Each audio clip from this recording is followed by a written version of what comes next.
Hey everybody, so I just want to pop in really quick to say that the printable for the labels is 100% free on my blog, but also feel free to comment down below or on the blog post if there's a spice that you wish was on the list that wasn't on there. I'll try to keep updating it as often as possible with you guys' suggestions, because we all, come from different cultures and use different spices and cook different things. So there's definitely some stuff on there that I missed that's probably something you use very heavily in your household. So don't be shy to ask me to add other things to the list. It's be no issue.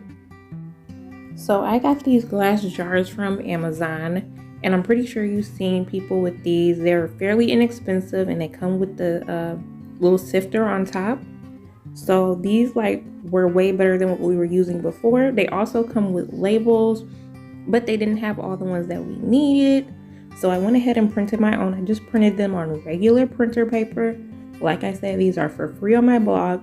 And it also came with a funnel, which wasn't that good. It's silicone, so the stuff tends to stick to it. So I really didn't like the funnel, but I went ahead and used it anyways. And you see me here filling up this spice jar with some ginger.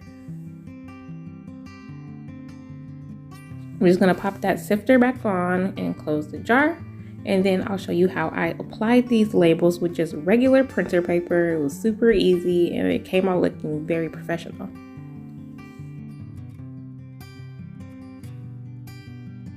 So right here you see me cutting the guidelines off of the labels. And what you want to do is, after you do your first one, you need to keep that one out and use that one to serve as like a guide for every single one, so you don't have this kind of deviation where they're not lining up and stuff. And I mean, it doesn't have to be perfect, but as you can see, the one that I cut was just a little bit bigger than my first one. So I'm using this cream of tartar as my kind of ruler to make sure I get stuff as uniform as possible. So here I am lining it back up again. And you see it lines up better now. So now I'm just going to go ahead and grab that paprika. And I am going to set that to the side and grab my shipping tape. That's the secret sauce to this, guys. Just some regular packaging tape. And I'm going to just pull it off. And I'm going to make it longer than my label so that you can wrap around. And you also want to make sure the height of your shipping tape is taller than the label, so that you have some overhang on the top and the bottom.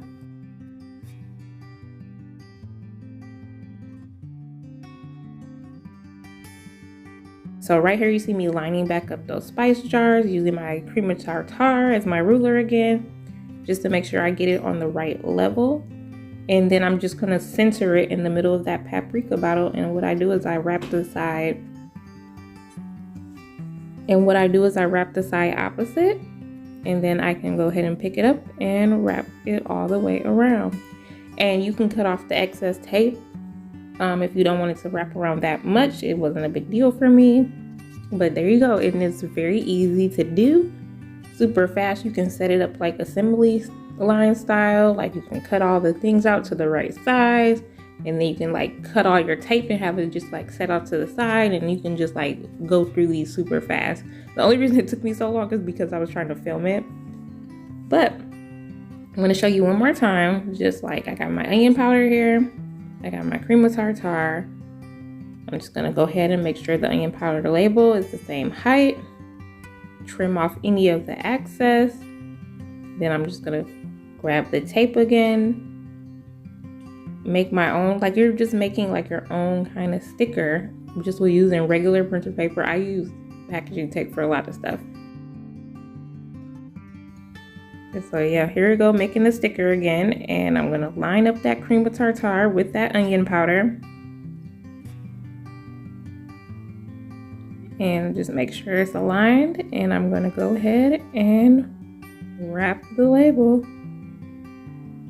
And these are also great because they're easy to reposition them. So if you didn't get it centered or something like that, it's easy to just peel up the edge and recenter it. It's not like a one-shot deal, once you stick it down, it's stuck. You can take these off, you can use them for something else later, and it'll come out just fine. So here is the spice drawer, and I lined them up regular, just going straight up and down, but there was these edges on the side. And if you can see, I'm going to slide it to the side. There wasn't enough room for me to fill in that gap with another jar, and it was really bothering me. So I actually ultimately decided on this configuration, which some people might not like, but I really liked it because it utilized all the space.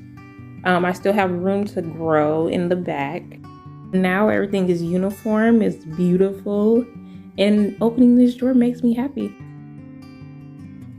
So if you like this tutorial and you want to see more things like that, be sure to subscribe to the channel. Also follow me on Instagram because I post a lot more stuff there.